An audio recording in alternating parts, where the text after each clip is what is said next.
All right, peace, family, peace, melanated family. It's that time again. Welcome to another bi-weekly broadcast of Melanated Solutions Media. I'm your co-host Kashama Sankofa. We got brother Duke the Root over there, Peace, y'all. Welcome, Melanoids. and returning from from a small hiatus, but we definitely missed her. I know the audience and the viewers missed you. We have Bliss. Welcome back, sis. Thank you. It's good to be back. Really good to be back. Thank you. I missed you all. You look we good. Missed you. Yes. Look at that. Good. You look better than me. I need to get a whole shape up and everything going, but but well, I'm glad you're here. I'm gonna start us out. Cheers to being back. Being back. Being back and being back. That's water in her glass, everyone. Yeah. Stay healthy in water. Yeah. So without further ado, y'all know we got a little housekeeping to get out of the way. We want to ask you, if you're watching us from Facebook, go ahead and like and share if you can, and then migrate on over to YouTube, like, share, and subscribe. That's how we build our numbers up. That's how we keep Voices in Black Media, active, and where, people can get the messages that need to be heard. Now, in addition to this, we put in a flyer in the community text line, as well as it should be posted to the Melanated Solutions Media Facebook page about the Mumia, or the Rally for Mumia, which is taking place all this weekend in Philadelphia, Pennsylvania. Brother Deshaun Farad, he just came in the room. Hotep brother, he's the one who I believe will be covering this event. He told me about it, and I want to make sure that we all, if you're in Philly, make sure you get out there, put your boots on the ground. If you're not, I'm sure there are other ways to support. Their website is letmumiaout.com, and you'll see all that information in the flyer in the community line, as well as the Melanated Solutions Media page. And thank you to Brother Deshaun for sharing the broadcast. I'm going to get started here with the family feedback first. The last time that we came to you all, we were talking about the current events, just a rundown of everything that was going on in our communities at that time. And I just want to do a special shout out to the family, Tamina Rawls, for they were our top commenter in the last broadcast, commenting a total of 18 times, y'all. So we really, really love them, keeping them on our toes and making sure that we're engaged with our audience. And so thank you, Tamina, and so many more of you. Special shout out to Tamina Rawls, y'all. All right, so y'all know what time it is again now. We do the same thing in the beginning. Let's get our current events video playing. Yeah.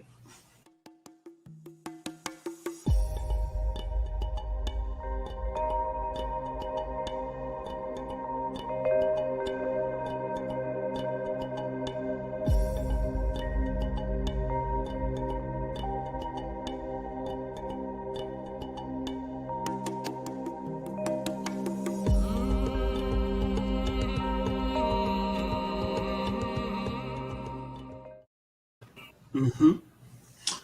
Okay, so of course, at the very top of the current events is Derek Chauvin was found guilty on all 3 counts of I believe it was 2nd-degree murder, 3rd-degree murder, and manslaughter in the brutal and horrible death of George Floyd. Yeah. Derek with the fuck around and find out face. They called it an expression in the media. But for me, everyone's been saying that he had like a surprise look. For me, he looked like he was prepped for it. Like there was no way that he didn't know that this is what he was getting ready to walk away with. He was just like, okay, yeah. Which means an appeal is coming.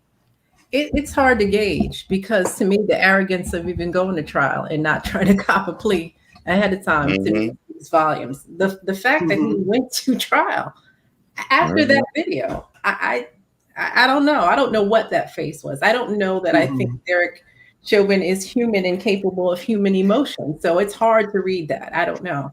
But he went to trial, writing notes.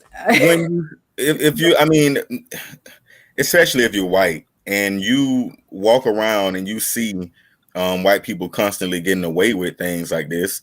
The only difference between his case and many of the other clear-cut cases where Black people are being murdered and brutalized is that we all saw it, and the whole country, including white people, got upset. Or I would say was triggered or some had some type of stance on it. That's the only difference is we got a chance to see it. But I think that whole idea, when you see that all the time, it creates a certain mental blockage to where you really don't see reality because reality has been coddled and shaped for you so much. Being a cop at that, ain't no telling what all devil Chauvin has gotten away with over the years. Hell, if I'm white, I would have took it to trial too. Hell. I normally spend more time trying to like pay attention to these trials. Like I know with the case of Amber Geiger, I paid a lot of attention to the witness testimonies during that particular time, including Amber's. I paid more attention to the friends and peers of George Floyd and the other victims who were at first ground zero of that particular murder. I paid attention to those victims recounting that particular story, but I did not take a time. I don't know. Did Derek even take the stand to? No. Okay. I was wondering. So that was a political choice, but understood. Because I was wondering, I was like, is he going to go the Amber Geiger route? Or are we going to, do the crocodile tears and make it, try to make a plea that something went wrong in the education, but none of that. No. Nadral Holmes said that that there have been a lot of complaints against him. Let me speak to that. There was an activist on CNN the other day. Her organization is Don't Something Activate. I can't remember what the middle word is. And she said very definitively that Derek Chauvin has a record of killing other African-American men in the line of duty. Of course, CNN cut her off because they said they could not confirm her stories. But she said very directly, very definitively that George Floyd was not his first murder. So the other piece to that is that, what you said, Kashama, is very accurate in terms of what we saw in that video. But to me, that was the most heinous one I had ever seen.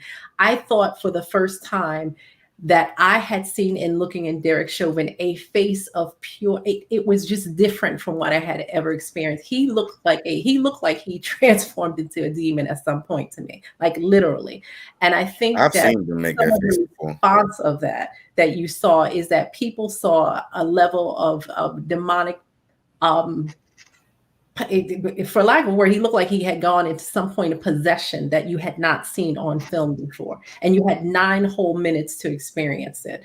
So there are some things about this case that to me stand out in that video in particular. But Derek Chauvin, according to, and I will go back and try to find the sister's name, but this is not his first murder. It's his first time being held responsible for murder. Yeah.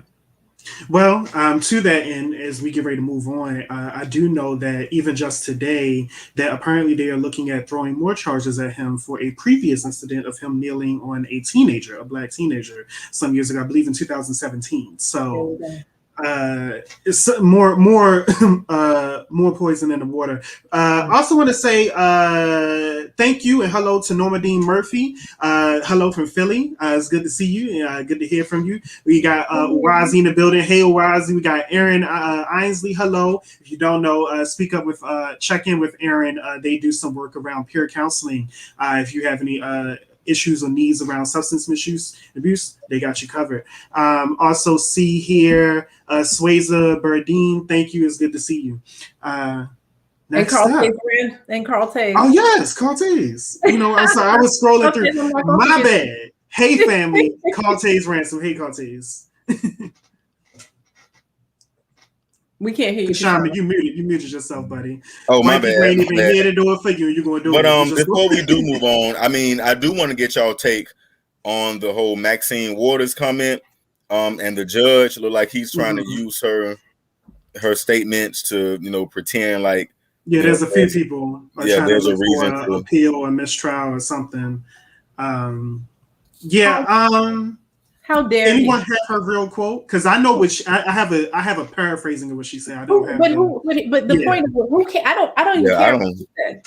I don't care what she said. I care that the judge had the audacity to suggest that something she said would give allowance for an appeal in this case. I don't care what she said. As I've gone after Maxine Waters on this show before about some comments she made. So me too.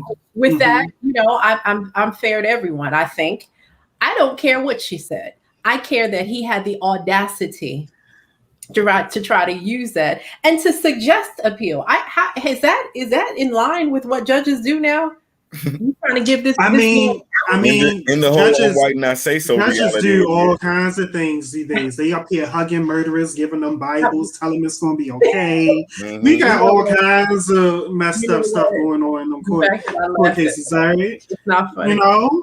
It's I want to know what their training is right after we get through this. What is the don'ts? Because it seems that they're running amok. You're right. Yeah, unfortunately. Right at the time of learning of Derek Chauvin being in prison, Black people could not celebrate because another news story broke about 3 hours, I think, right after that, or it happened around the same time. But Sister Ma'Khia Bryant, I can't remember her age. I think it was 14. 15. Yeah. 15 or 16. Story goes that she called the police, speaking about how that she was being chased by some women and felt in danger of her life. And when the police showed up, she had a knife, and it was apparently in the midst of trying to defend herself against these particular perpetrators. And without incident, the cop pulled up and shot her dead.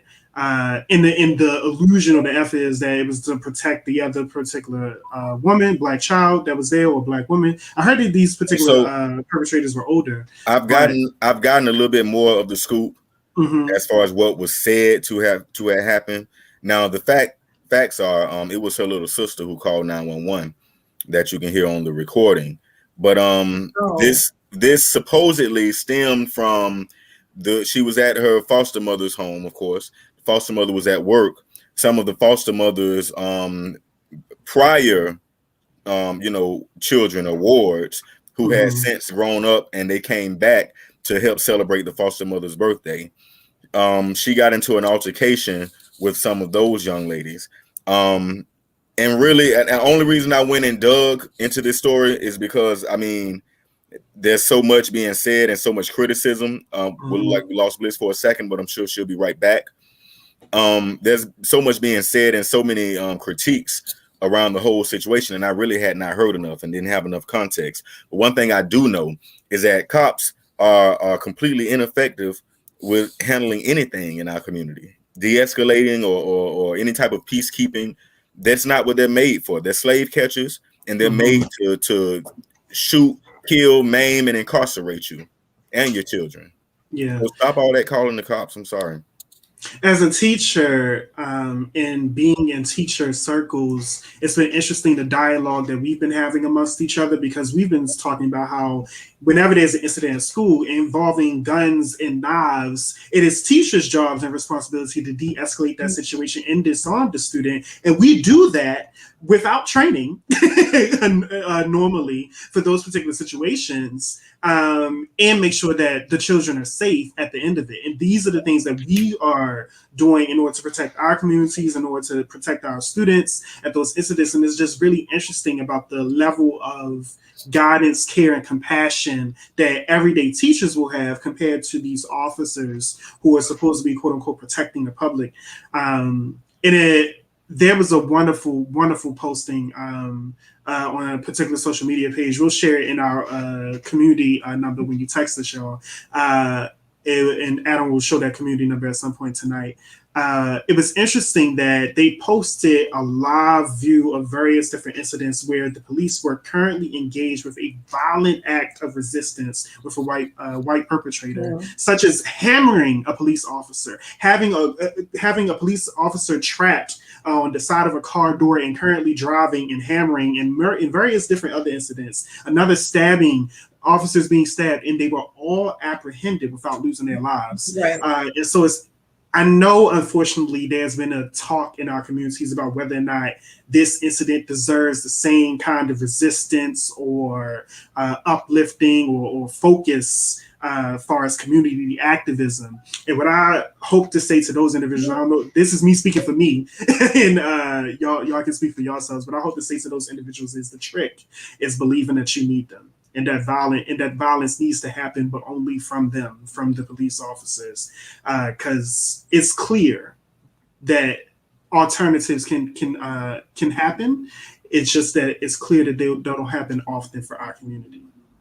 Bliss, what are your thoughts on Micaiah? I mean, I agree with a lot of what Duke just said. I mean, the argument that there was a split second for this officer to make a decision is correct. He had a split second to make a decision, but like Duke said, they always figure out a way to preserve white life in the same situation. There's a video that's circulating now that just started circulating in the last week. The gentleman is in a white truck. There's a gun on the truck. He threatened to kill the officers. They still felt no threat. He drove off with an officer hanging on the truck. They still didn't feel threatened enough to shoot. So even in a split second, even when you don't know what to do in the situation because your adrenaline is running, I shouldn't say don't know what to do. They find a way to preserve white life. That's just the end all be all. So I don't have an answer to what the alternatives are, except that I think that what needs to happen more so is that people that look like us, if we're going to have police officers in the neighborhood, the police officers need to look like us. And if possible, they need to be from the neighborhood. That would be helpful. We don't need people that don't look like us, don't have any compassion for us, don't have any care for us, don't interact with us in their private lives or outside of their work environment in our neighborhoods. The funny thing is you say that, Bliss, because in Daytona Beach, they've hired a bunch of Nigerian brothers who have white spouses. Oh, okay. Now to fill that black quota. That's not the answer. No, that is not. I didn't know that. Yeah, I didn't know it either. But that's an odd thing. Yeah, they were very strategic with that one. We you see all need these black officers walking around Daytona Beach, Florida. Lord have mercy. I'm gonna drink the whole. We need the Looney Tunes sound effects every time one of these incidents happen, because I just want to say, God nabbit, I'm over it. Anyways, another Looney Tune moment. We got Lizzo in Chris Evans' DM drunkenly saying God knows what. Well, the worst thing about it is we know Lizzo is an attention-seeking whatever. But, white media is really going out of their way to celebrate her, talking about this is one more reason to love Lizzo because she's drunk, IGing, and begging some white guy. What? Wait. This one is difficult for me. No. Let me tell you, and I'm gonna be very honest because I've come after Lizzo for different things. My issue with Lizzo is that I would like for her to keep her clothes on. I have an issue with her always being naked and that attention-seeking behavior. This issue brings up a lot of different things that here. Not because I think that the word in my private message about this, somewhere in it, there was this word bedwench. Okay. And I'm just okay. Some people gonna hate me after I say this. One of the things that makes this conversation hard is that there's a lot of dynamics in terms of Black men and women in relationships. Lizzo drunk tweeting any man it's problematic anyway. We're bringing it up because he's white, right? So that's your main issue here, right? I'm just being honest. It's not just because he's white, but it's not just we know she's thirsty, right? For attention, that is. I'm saying for attention. I'm not saying nothing else. I don't know nothing else about her, right? We know she's thirsty for attention. We know that she pulls all these antics in front of white people. So it's only logical for me to come to the conclusion she's thirsty for white people's attention. And then the fact that the media is promoting that degrading behavior that she engaging in, drunk IGing some white guy who she really don't even know. That's just problematic. Well, the whole thing is not just her, but the media's response to it, and them trying to push that on us. I think Lizzo is attention seeking from anybody. Part of that is her being big and fat. and not feeling attractive, even though she's quite beautiful and quite talented. What that does to the psyche of a Black woman who big black people are considered unattractive and reasons to be killed. And believe me, when we talk about Ma'Khia, the little girl who got shot, the fact that she was big is going to come up. Yeah. Somewhere in those stories, she was more of a threat because of her size too. Let's be very honest about that. So the issues that this one is, I think we have to be careful, because also let's talk about the dynamics of us talking about it. I mean, from the perspective of a Black woman who sees the issues of relationships with Black men and Black women in the times where someone like Kevin Samuels gets a pass to talk about Black women, downgrading them, and Black men sign up for that. I'm in a situation as the only Black woman here. And I guess as everybody knows the orientation of my two brothers, there's somebody in the background, somebody saying, well, how are brothers talking about who don't date Black women, talking about her drunk tweeting a white male?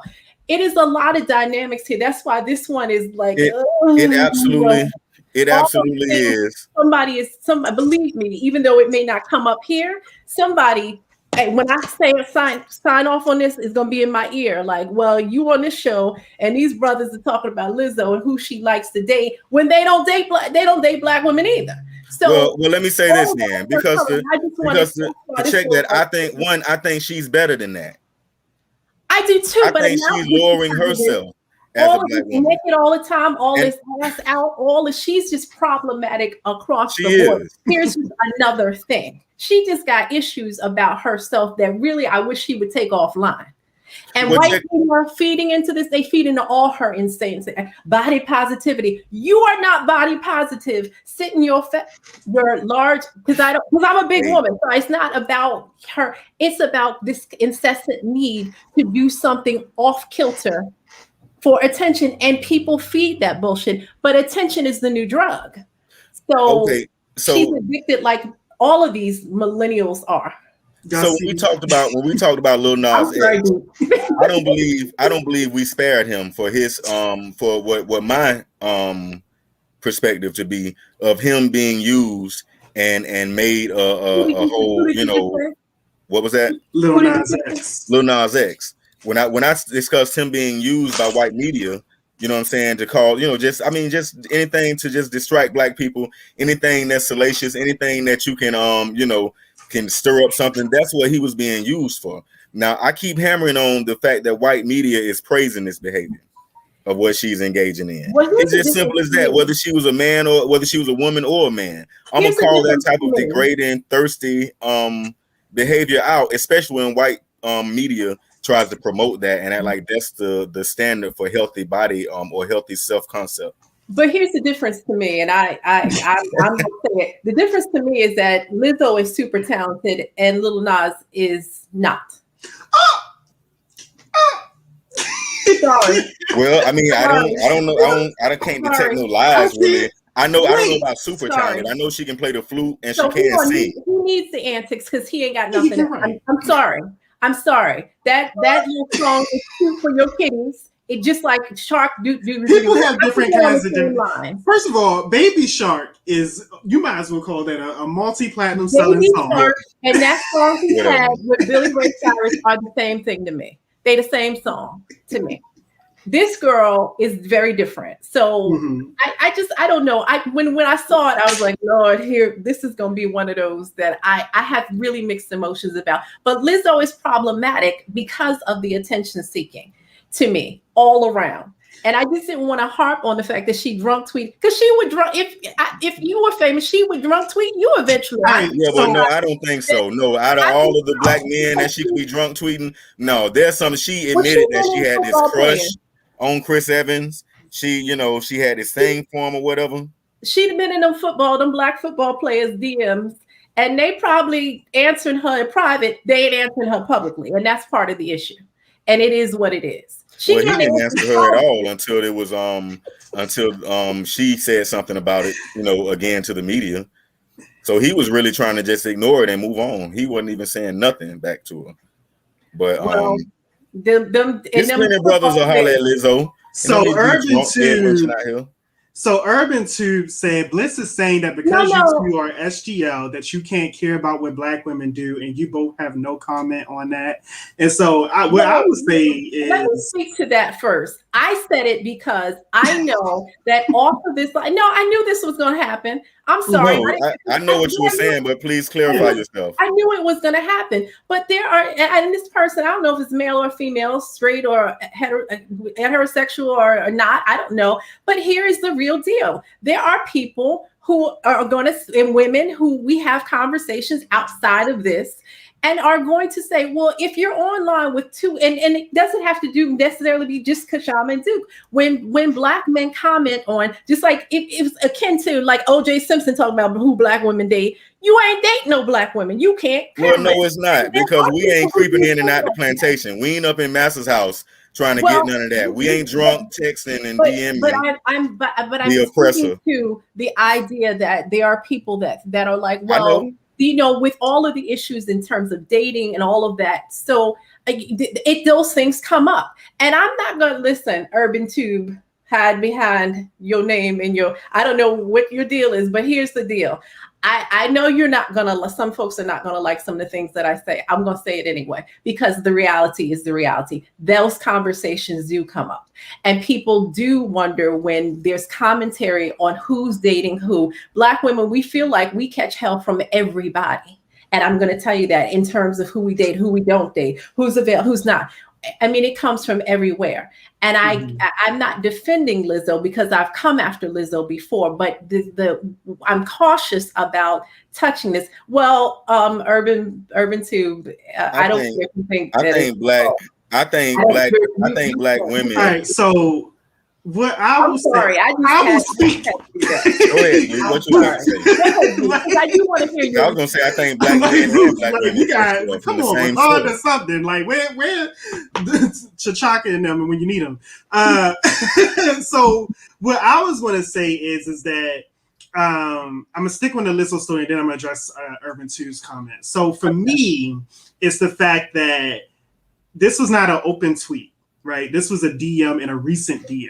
Right. Mm-hmm. This was, I drunk DM you and I'm immediately going to my audience and my constituents to tell people that I'm embarrassed that I just recently, not a reminiscent story. You know, that one time I did that. No, this was, I just did something embarrassing. I'm going to tell people I did something embarrassing. So for me, it was just like this.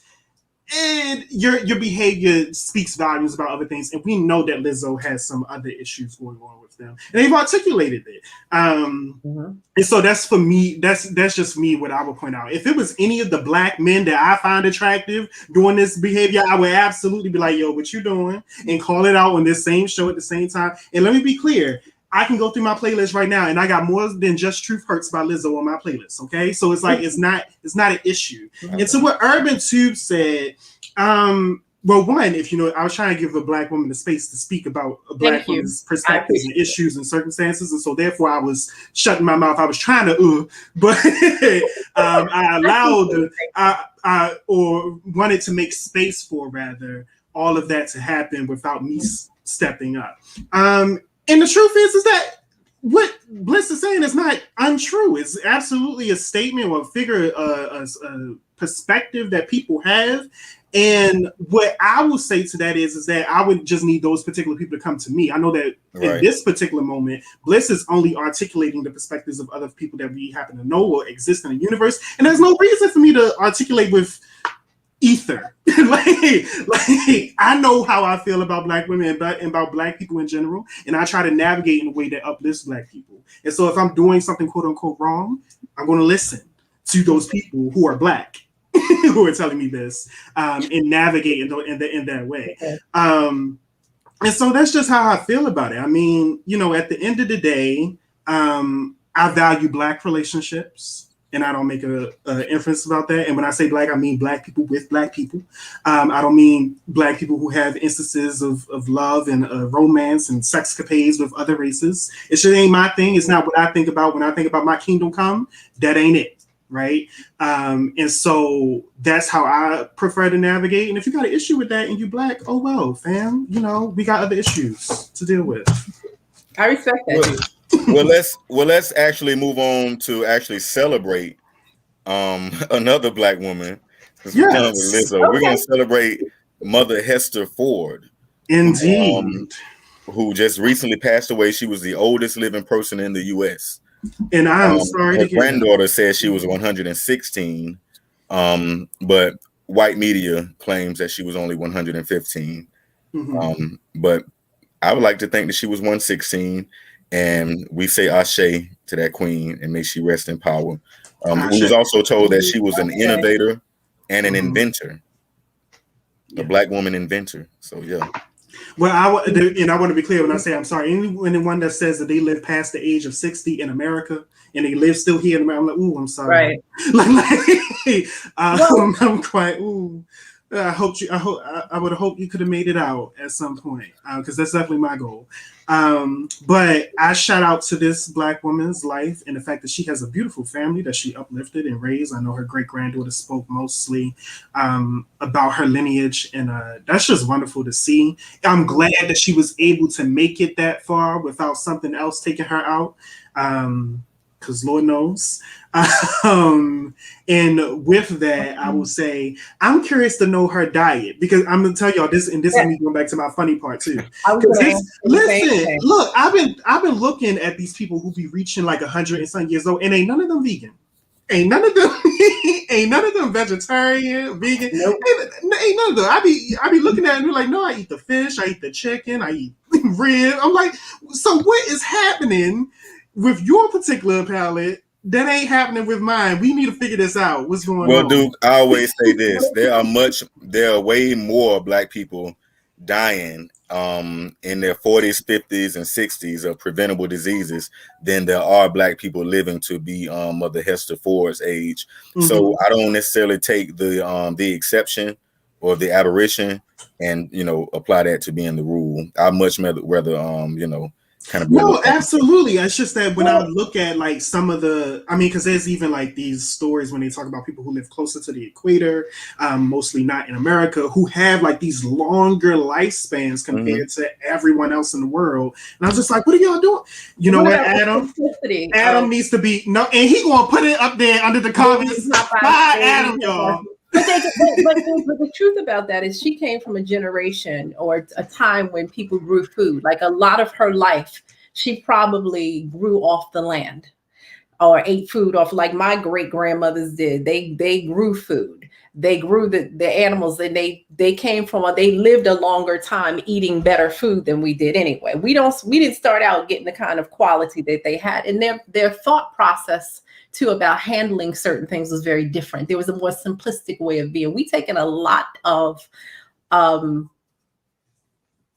negativity, and not that they didn't, but we take it in, and we don't have, a lot of us, I'll say a lot of people don't have the units of family as early on as people who are older generally did. They don't have those units. It's a lot of stuff we don't have, a lot of value system, a lot of ways to, a lot of people now have gotten away from Christianity, which I don't blame them, but they haven't found anything else, any kind of spiritual release, any kind of spiritual connection. So it's diet, it's spirituality, it's a whole lot of things that generation of people of her age, I say anybody 90 and over, because my grandmother's 96, that they had, that it seems to be harder for us to have a hold on to. So God bless her. I'm glad, and I'm glad, Kashama, you brought this, or Duke, whoever brought this story, that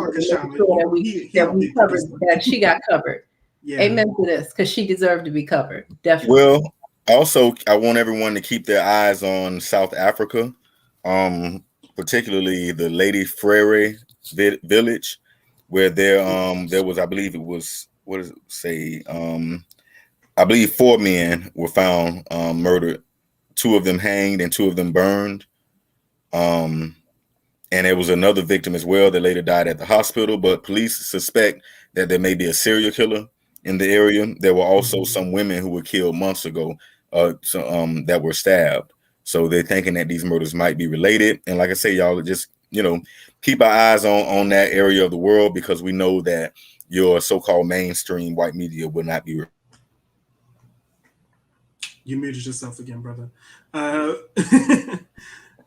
Okay, so I was going down so we can go ahead and get to the title discussion topic.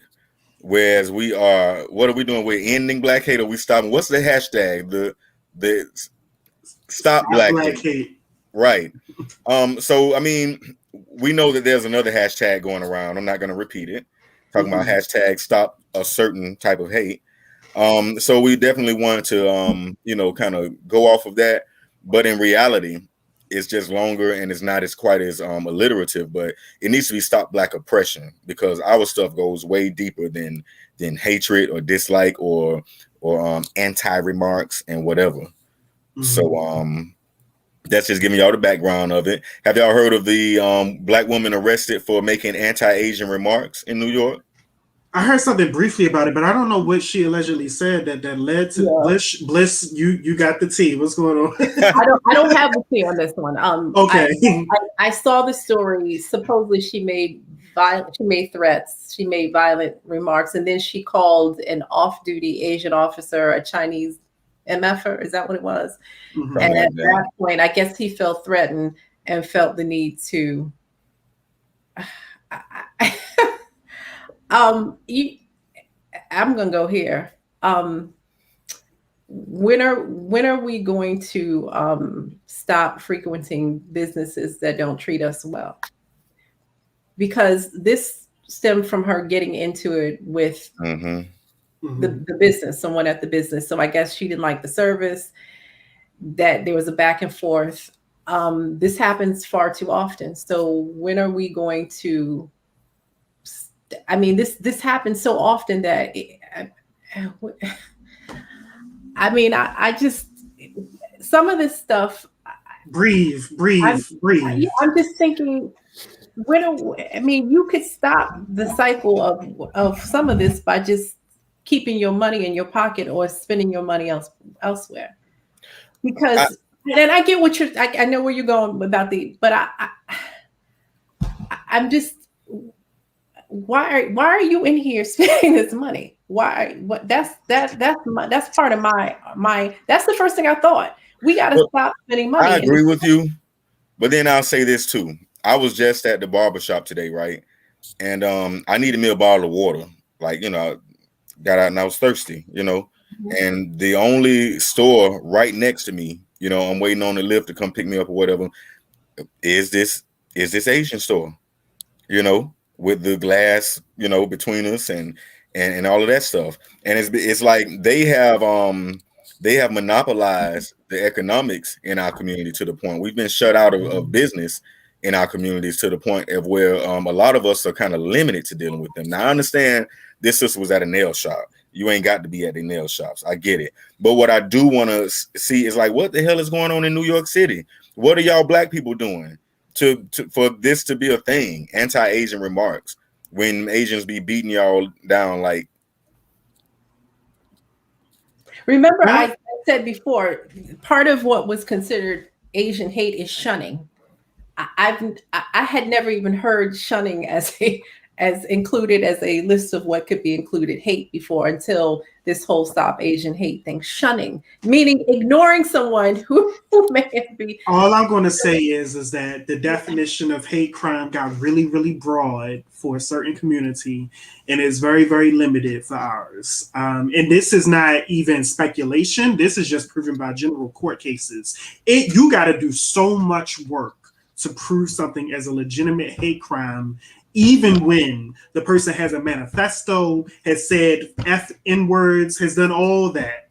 You have to do actual work and engagement and still walk away from that saying it wasn't a hate crime at the end of it. There's so many different cases that prove this to a point. And then with our peer community, we'll call it, the definition is very, broad. It's loose, shunning and things like that. You can just...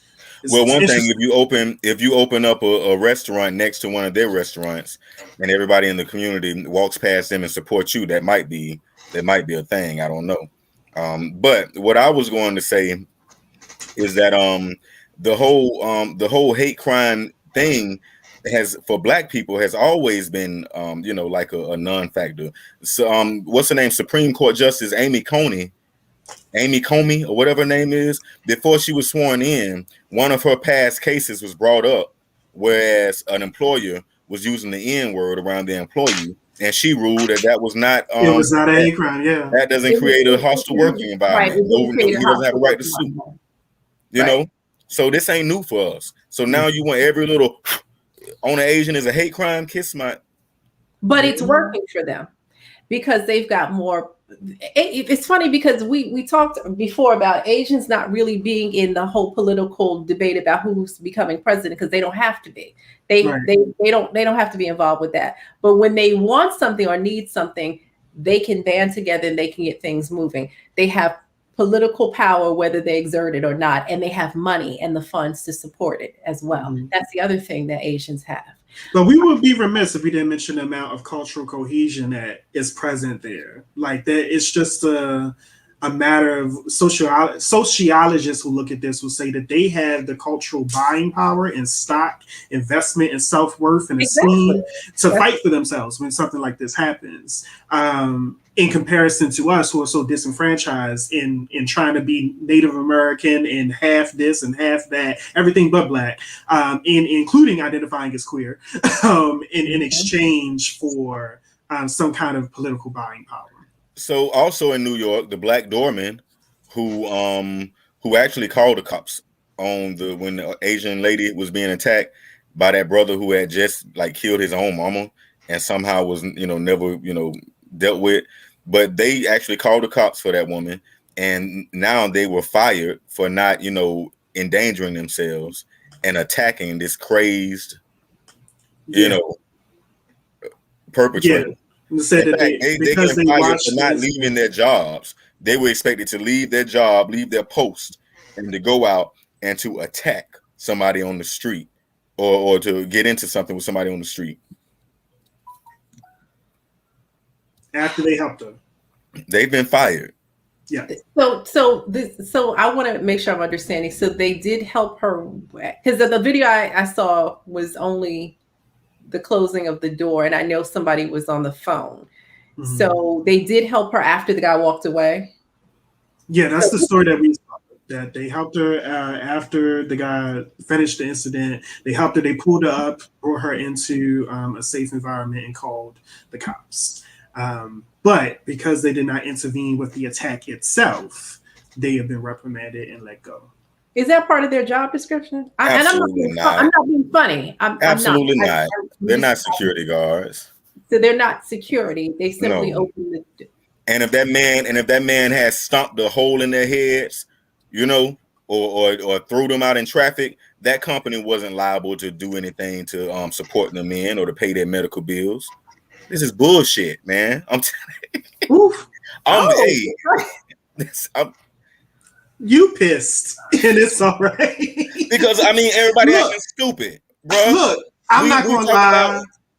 Well, okay, here I go again. This is one of those where if she had not been Asian, right? Mm-hmm.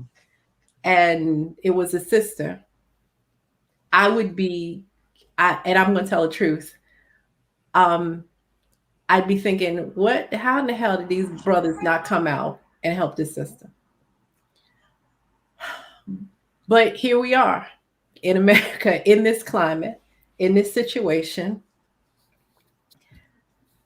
And I understand why they didn't come out. And then there's part of me that when there's a woman in a situation, there's a part of me, whoever doesn't like me saying it, that wishes that no matter what he looks like or who he is, when there's a woman being attacked by another man, that men in the area would come to the assistance.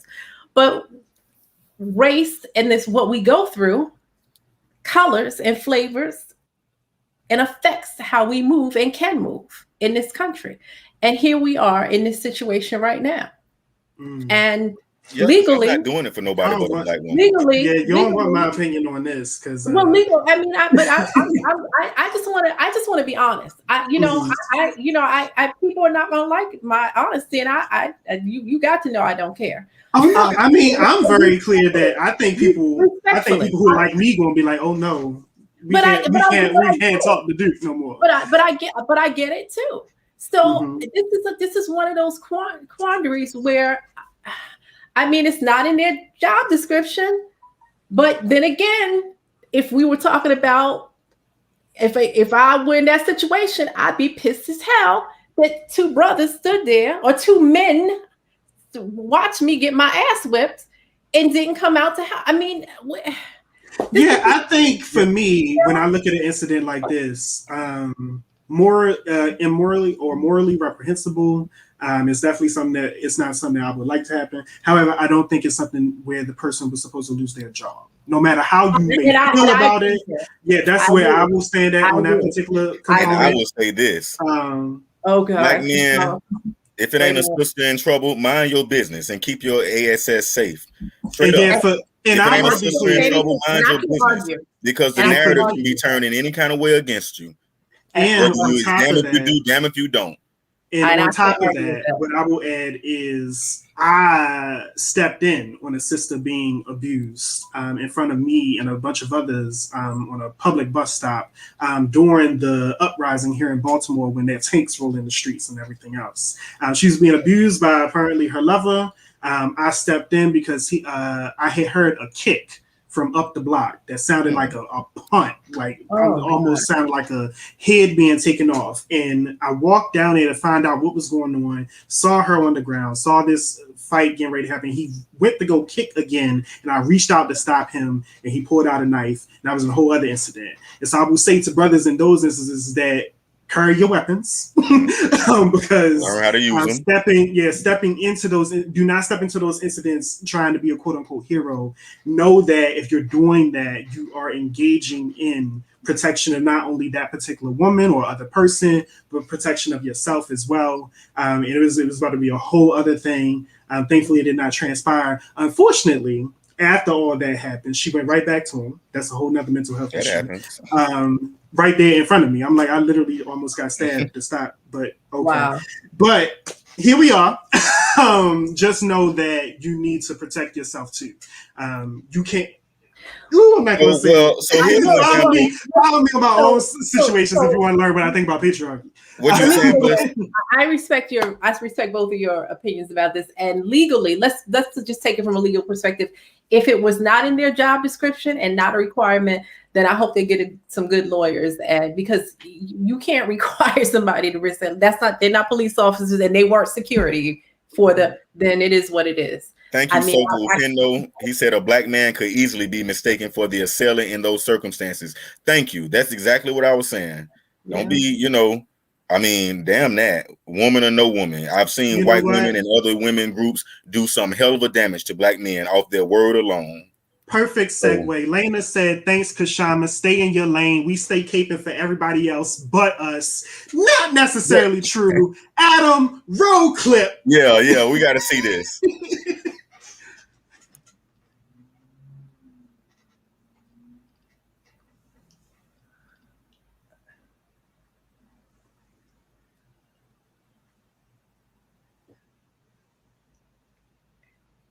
Look at him. Look at the family. Look at him. So this is in Opelika. You got a black man. Here we go. More people coming. And who came up first but the sister? The sisters came up first. I believe she was with that sister. I think they knew each other, and then all the other bystanders came in and gave him that community justice. So this was in Opelika, Florida, near Miami. And before this video, before you see her getting off the carnival ride, you see this same beast thug, snatching children off and just throwing them like rag dolls, right? And so when she gets off, they have words, and then he pushes her down and he runs over and pushes down the toddlers, the children. Now check this. NBC Miami, in their words, are stating that, mind you, they don't want to release his name, but in their words, they're stating the children quickly got out of the way. What? I'm sorry. What? Yeah, that's I'm telling you, that's white media being on code, y'all. It's plain as day. He knocked and ran over those children. Everything out of all the charges he get, child abuse and endangerment should be a part of it. But NBC Miami, was he fired?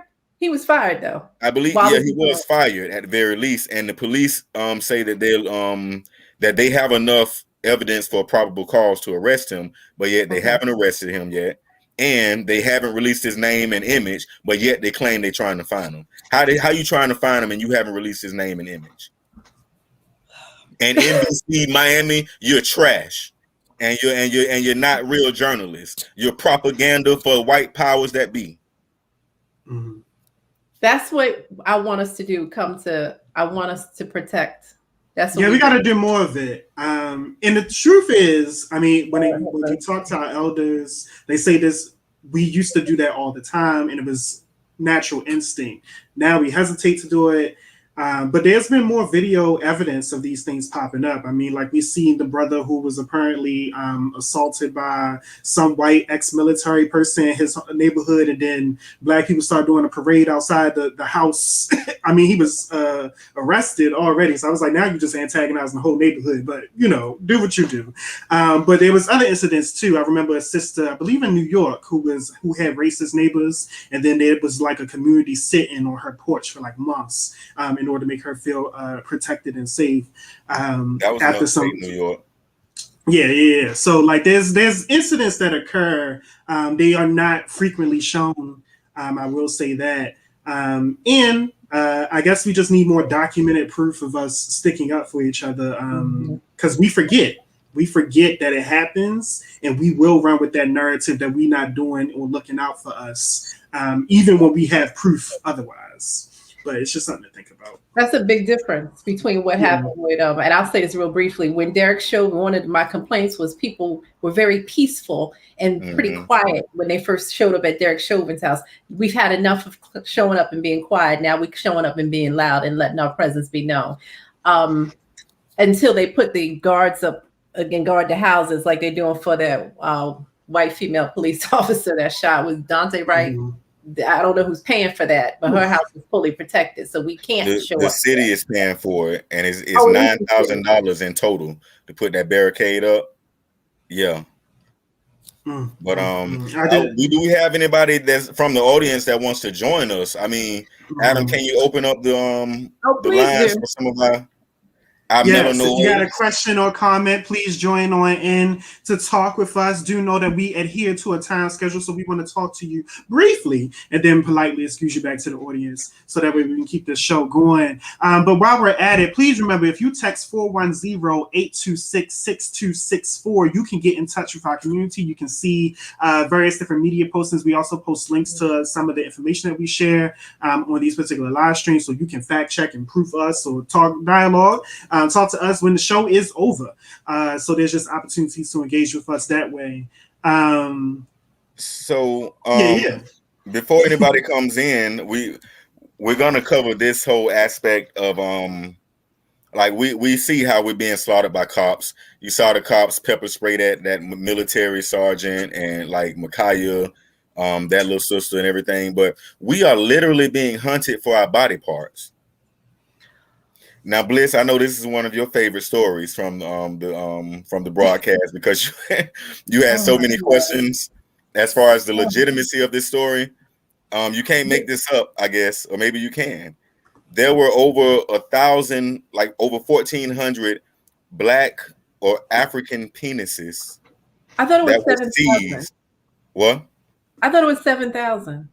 I thought it was it was like 1,477 or something like that. One is too many. But, yeah, I mean, but they were seized they were seized by Chinese customs, and they were saying the audience heard that you are saying that there were penises and they were listed as plantains. Oh, that's what they were listed as? The box said plantains on it. That this is the story. Because it's so hard for me to wrap my brain around the insanity of that, of where you get Black male penises from. What? Okay, go ahead. I'm sorry. Go ahead with the story. Well, no, I mean it's you have what you having is a very logical reaction. It's like we knew that tiger penises and certain animal body parts are used in Chinese medicine to treat stuff like impotence, depression, or whatever. But the fact that Black bodies are being viewed on this animalistic or supernatural type level, Well, Because the question is like, where did these penises come from? Who were they attached to? How were they acquired? Who was hurt in the process? All I know is that even for a very long time, and I don't know if the rest of the community is aware of it, but it was considered an aphrodisiac. I mean, for a very long time, this was a term used. But the penis attached to the person, because you wanted the sperm, you can't produce the sperm with the penis not attached. So I will say this: there's a few restaurants. Did you say a restaurant? Over there? There's a few restaurants over there that specialize in animal penises specifically. Now, when we talk about the dehumanization of Black bodies and the idea of not seeing particular people as humans, maybe there's other markets. That's all we can say. There are other markets out there. Listen, we're aware that Black skin was used to upholster furniture. The hair was used to stuff furniture. I'm very aware of that. Even during the time when the Atlanta child murders were happening, because there were so many males being killed, there were rumors that the CDC was taking the sperm and the hormones from Black males. Bliss, I don't want to cut you off, but I want you to continue. There were incisions found in the bodies of the Atlanta murders around their genitals, clean needle-like incisions that were made, and some of the children's or people's bodies were missing genitalia, as well as other organs. But go ahead and continue what you're saying, because you're right.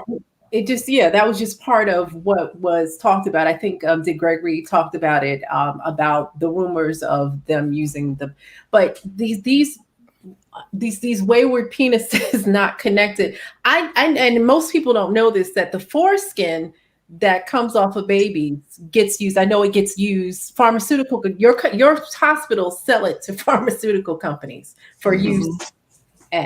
So this story just threw me. So depravity is real. Depravity is real. It is. And it just requires a lot of nuance and understanding about how Black bodies are victimized.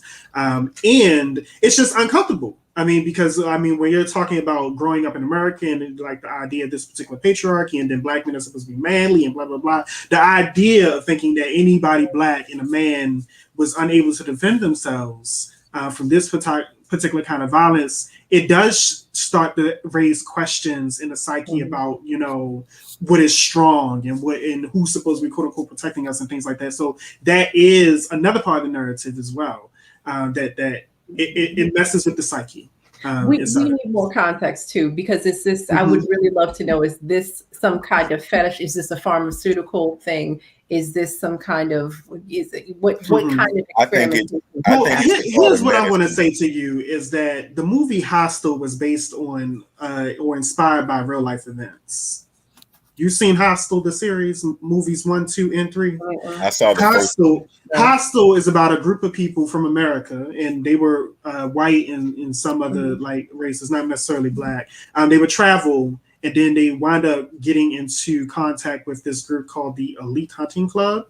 And these were really just bounty hunters and body snatchers. And so what they wanted to do is, for the highest bidder, the bidder would buy people to do whatever they wanted. If they wanted to rape, if they wanted to kill, if they wanted to eat, if they wanted to do whatever they wanted. It was just this elite group who had the buying power in order to do what they wanted with human bodies. And that particular ideology is based or inspired by true events. Like, this is just how these things come about. There's people into lots of different things. So those... I don't want to add comedy to this particular scene, but these missing body parts are being used in various different ways. According to Maravi Post, which is one of the small media outlets that have covered this story, they quoted the head of Chinese customs, as saying that the package of penises in all was valued at over $1 billion. Yes, so there's a money value to it. There's always money. There's always money attached to it. Of course. I'm wondering, is this pharmaceutical? Is this something else? What is it? For all I know, you corner of Chinese medicine. Honestly. I was about to say, for honestly, like we watch CSI Miami and all these other damn things. They could be for medicine. It could be for artwork. I mean, this is the depravity of humanity, and what they decide to use certain things for. Before we go, Dr. Ali Muhammad said early on that COVID sat in the genital area of Black men. He was the first man to say that's where it sits. So, and he's a Black. If you don't know who Dr. Ali Muhammad is, y'all look him up. He talked about that months ago. I don't know nothing about this story, but thank you for that list. Definitely look him up. I want to shout out to, because Nadraj Holmes had mentioned something earlier when we had showed the clip of the family fighting back. And when I say the family, we have no idea if these particular people were related. I'm just calling all Black people family, just putting context there. But the family decided to protect that sister and fight on her, or fight with her, not on her behalf, fight with her. Nadraj Holmes said that we need to show empowering videos like this on every broadcast. And to that, I agree, Nadraj. I agree. And I want to say, please help us because we are a small team. And so if you text or a link of these particular, any inspiring videos that you think would just really, really be great to have on the broadcast, do that and we can make sure it gets circulated in our particular programs. And so this is for anyone out there. If you find, even if it's something you think that you find a little funny clip or something, we appreciate those as well. And we can start putting that inside of our broadcast as long as it makes sense. Don't get mad if we don't play your clip now. We reserve the right to be selected. Also, it's a short broadcast. I mean, it may not get paid the next episode, but maybe the one after that. We got, just keep a catalog, okay, a folder. And the audience, I appreciate all of the commentary, even those of you who don't agree with me. I'm for it. I'm loving, and you guys, thank you for giving context to what I was saying and understanding the point. I think that on these shows we need to be able to have a dialogue from different perspectives and be okay about it. So thank you to my wonderful. Thank you, Bliss. I'm so happy you're back. My brothers. I don't even feel like I'm so happy you here. We missed you. I had to talk to Jessica Sharma. I was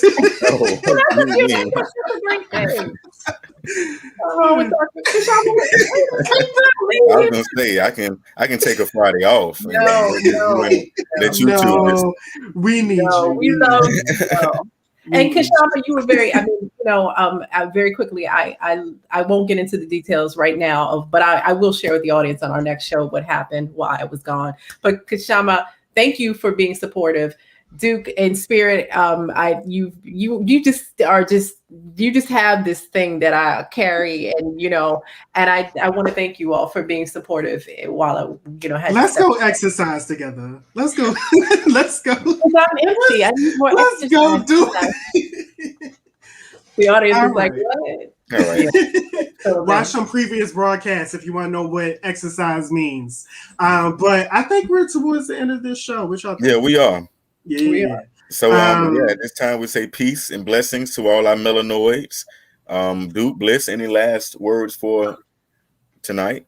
I'll just say, because I didn't say the number enough tonight, please remember to text 410-826-6264 if you want to stay in contact with us and get some great information and links, and to tell us or text us any videos that you think would be really, really great for the broadcast.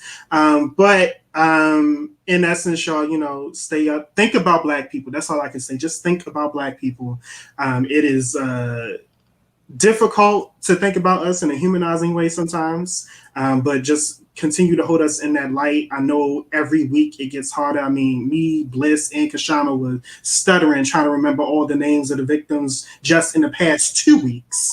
And I'm going to end with a haiku from a poet by the name Portia O. So a haiku, for y'all that don't know, it's about syllables, how many words a sound thing. So it's like 575. So first line is, did you hear about the boy shot by the police? What's his name? That's it. That's the poem. Okay. I'm just going to end this by thanking the audience for coming in. I don't want to take anything away from that. I just am appreciative to be back, and I love the audience for showing up. That's all I have to say. Thank you. Yes, Nadraj, that's Portia up. Yep. All right, y'all. Please join us May 7th when we will discuss a case against the cops. Catch you then. Jay.